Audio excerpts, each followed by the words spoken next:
I get asked the question sometimes about, to really find success and to achieve my goals, where do I start? And, you know, different literature will point you in different directions. The different success gurus out there, they all have their differing opinions.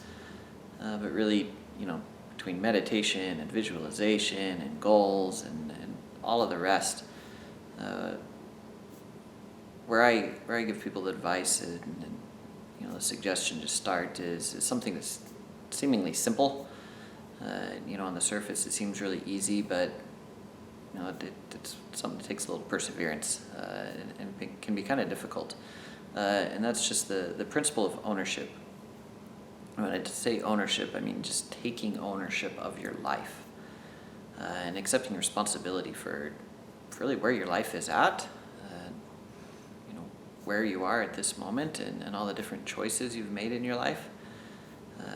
Casting aside blame and criticism and excuses and all of that, and really just accepting that nobody else gets to decide who you are, and nobody else gets to dictate whether you are successful or not. No one else is the ultimate judge on whether you're attractive, whether you're intelligent,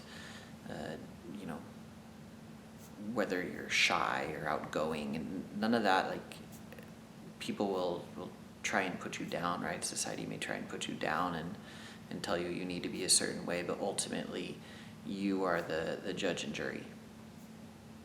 And this may seem like something simple and common sense, but ultimately in my experience, this is the accelerator, right? This is you putting your foot on the gas and really making progress in your life. When you accept the fact that you are, when you take ownership over your life, and when you take responsibility for truly all of your actions and choices, and ultimately where you are in your life right now.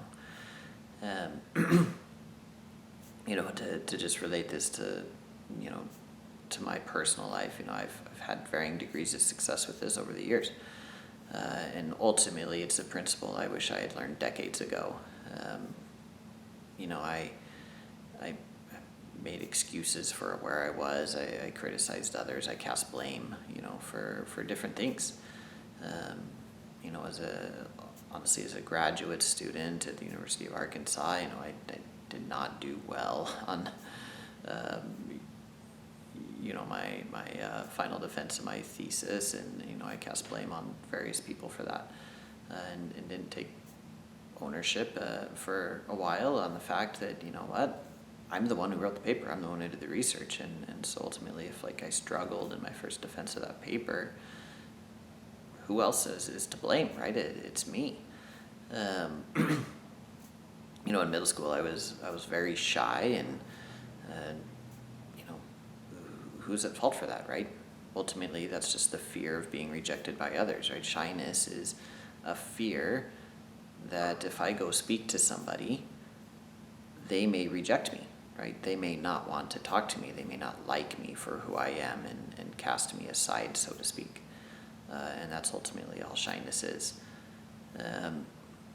So to take responsibility, you have to get rid of some of these just destructive habits. It's a principle that's rooted in the law of attraction, right? If you've read the book The Secret, or it's on Netflix right now, you can go watch it. But the law of attraction ultimately states that the feelings and emotions, the thoughts that you put out into the world or into the universe at large, right? What you put out, you get more of in return. Right, in New Testament, scriptural terms, is what Jesus says is the golden rule, right? You treat others the way you want to be treated. What you put out, you get back. And so ultimately, right, if you are casting out and exuding, blame to others and blaming others for the way your life is, right, you're going to get more of that negative energy in return. Right, and so get rid of blame. Right? Realize what blame is. Right? It's the excuse that even though you made a poor choice or choices, right, no one else is at fault for that. right? If someone comes up to you and, gives you the bird, right, and you punch them in the face, right, who is at fault for that? Right? Yes, they did something that's socially wrong and really obscene, right? But you made the choice to punch them, right? So get rid of the blame, right? No matter what happens, you get to decide how you respond to that, right? And get rid of excuses in your life. Excuses are just your way of compensating for a fear of rejection, right? Or a fear of failure, right? If I go out and I don't go get the job that I want, right? I go interview for a job and I don't get it, right? I can make a myriad of excuses for why I didn't do it, but ultimately, right, those are just because of the rejection that ultimately I got, right? Or maybe it's because I didn't prepare enough for it. Maybe I had made poor choices earlier in life, and so I wasn't even qualified for the position that I went and interviewed for. Right? If I'm not making the kind of income that I want right now, right, I can make all sorts of excuses for that, right? But ultimately, right, I am the one that is responsible for that, right? And excuses is just going to bring you down. It's going to cause you to make worse decisions as well, right? It's that law of attraction. When I make excuses, that's negative energy, and so I'm going to get more excuses in return. I'm going to get excuses from others. I'm going to ultimately just get into this dust spiral where I make excuses and I blame others for the rest of my life. Right? Not really the rest of your life, right? It's until you decide to stop doing it. And so, the point here is get rid of these destructive habits. The other one is complaining, right? It's the last one that I'll talk about. But complaining, realize what complaining is. You realize there's a better outcome out there, but you are not making the choices to go seek after it. This is the epitome of what the political scene is right now. Right? You have different sides complaining about the other, right? Whether you're Republican or Democrat or whatever.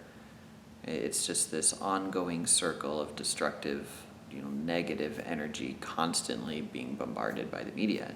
And ultimately, all it is one side is complaining about, the belief system of the others, right? People have differing opinions and they complain about the others instead of just accepting the fact that, we have different opinions of how a country should be run or what our laws should be or how we should, do taxes and all the rest. Instead of accepting others for who they are and what their beliefs are, we're just complaining. People end up complaining and it just goes on to this ongoing spiral. It's like a whirlpool of negative energy. Right? So cast complaining out. Stop complaining and just take responsibility. Take that extreme ownership, to use, Jocko Willink, the great author of the book by the same name, right? To use his term, take extreme ownership over your life. Accept the choices you make are going to have different outcomes. And no matter what happens in your life, you don't get to control every event that's going to happen to you. You do get to choose how you respond to that, and that ultimately is going to direct the outcome that you see. It's a great principle I learned from Jack Canfield, the author of Chicken Soup for the Soul. And right, you have all sorts of things that may happen to you. Choose your response. Choose the better response. Choose something that's going to be positive and uplifting for yourself, and you'll get better outcomes. If you choose to complain or to criticize or to make excuses or to blame others, right, you're not going to get the outcomes that you want, and you'll never ultimately have success. And so that's why I say, where do you start? Take ownership. You're going to have ideas of what your goals should be, and there's a good way to set goals. There's a much better way to set goals. That ultimately you'll be more successful with your goals when you understand that taking ownership over your life will just bring you this sense of peace. It is so freeing to stop the blame and the criticism and all the rest. Right? It is so much more positive, and it's emotionally freeing, it's mentally freeing, and it ultimately, like I said, is It's the accelerator on the pedal, and it'll get you where you want to go.